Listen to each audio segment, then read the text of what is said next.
خواتین کا قبرستان جانا اگر منع ہے تو وضاحت فرما دیں کہ کیوں منع ہے؟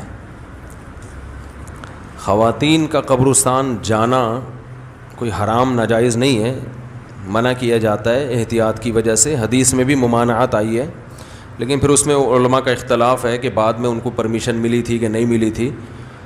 باقی منع اس لیے کیا جاتا ہے کہ جانے میں کوئی فائدہ ہے نہیں۔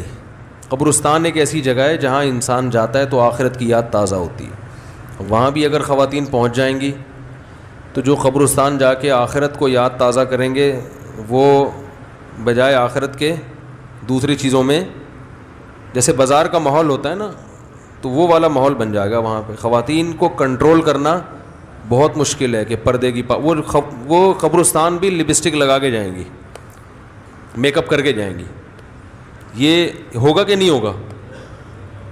اچھا سا کپڑے نکالیں گی، گھر سے جب نکلتی ہیں تو ڈسٹیمپر کے ڈبے خالی ہوئے بغیر کہ کہاں جاتی ہیں؟ تو یہ قبرستان کے آداب جو ہے نا اس پر عمل نہیں کر سکتی، چندے کر لیتی ہیں لیکن میجورٹی کی بات ہوتی ہے نا، یہ نہیں کریں گی۔ پھر وہاں جا کے بھی بہن سناؤ، کوئی دوسری مل گئی وہاں بیٹھ گئی قبر پہ ہی، وہ مردہ کہہ رہا ہے یار کچھ پڑھ پڑھا کے کچھ بخشوانے کی کوشش کرو، وہ اپنے دکھڑے لے کے، اور بہن سناؤ تم کب بیوہ ہوئی؟ وہ کہے کہ میں تو فلاں میں ہو گئی تھی۔ اچھا میں تھوڑی لیٹ ہو گئی ہوں بیوہ ہونے میں، ٹھیک ہے نا۔ تیسری کہے گی بس میں تو ابھی ہونے والی ہوں بیوہ۔ تو اچھا عجیب بات ہے، ہمارے یہاں خواتین بیوہ بہت ہوتی ہیں، مرد جو ہے نا وہ جو آئی ڈی کارڈ میں لکھا ہوتا ہے نا رنڈوال کا لفظ کہتے ہیں جو بیوہ کی اپوزٹ ہو نا، تو مرد رنڈوے کم ہوتے ہیں، بیوہ میں نے کہتا ہوں کہ یار یہ پہلے اپنے میاں کو قبرستان پہنچاتی ہیں ٹھیک ہے، تو اس کے بعد یہ اسی راہ پہ سفر شروع کرتی ہیں۔ چند مہینے پہلے نا ایک خاتون آئی ملنے کے لیے،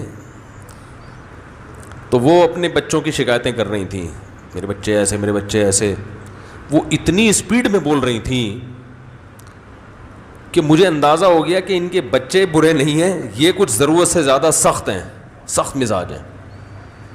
کیونکہ جب آپ مجھ سے کچھ پوچھنے آئی ہو تو مجھے بھی تو بولنے دو بھائی، کچھ دیر خاموشی اختیار کرو گی تو میں بھی کچھ نصیحت کروں گا۔ وہ بولے ہی جا رہی ہیں بولے ہی جا رہی ہیں، مجھے یقین ہو گیا کہ ان کے شوہر کا انتقال ہو چکا ہوگا حالانکہ انہوں نے نہیں بتایا تھا کہ میں بیوہ ہوں یا نہیں ہوں۔ تو میں نے ان سے پوچھا کہ آپ کے شوہر زندہ ہیں؟ کہا نہیں۔ ایجڈ خاتون تھیں، ذرا عمر تھی ان کی۔ میں نے کہا کب انتقال ہوا؟ کہ وہ تو 10 سال پہلے ہو گیا تھا۔ تو میں نے کہا یار 15 سال پھر بھی انہوں نے نکال لیے، بڑی بات۔ شادی کو جو ٹائم ہوا تھا نا، تو میں ان سے کہنے والا تھا کہ وہ تو مجھے پہلے ہی پتا تھا کہ ان کا انتقال ہو چکا ہوگا، وہ تو میں ویسے ہی آپ کی زبان سے اگلوانا چاہ رہا تھا، کیونکہ جو ان کا اسٹائل تھا نا بات کرنے کا، مجھے اندازہ ہوا کہ اگر آدھا گھنٹہ یہ مزید بیٹھی تو میرا انتقال ہو جائے گا، تو شوہر نے 8-10 سال کیسے برداشت کیا ہوگا؟ آپ اندازہ لگاؤ یار، ہے مجھ سے آدھا گھنٹہ یہ برداشت نہیں ہو رہی ہے، تو شوہر نے 10 سال کیسے برداشت کیا ہوگا؟ کیا خیال ہے؟ سب ایسی نہیں ہوتی ہے بھائی لیکن ایسی بھی ہوتی ہیں۔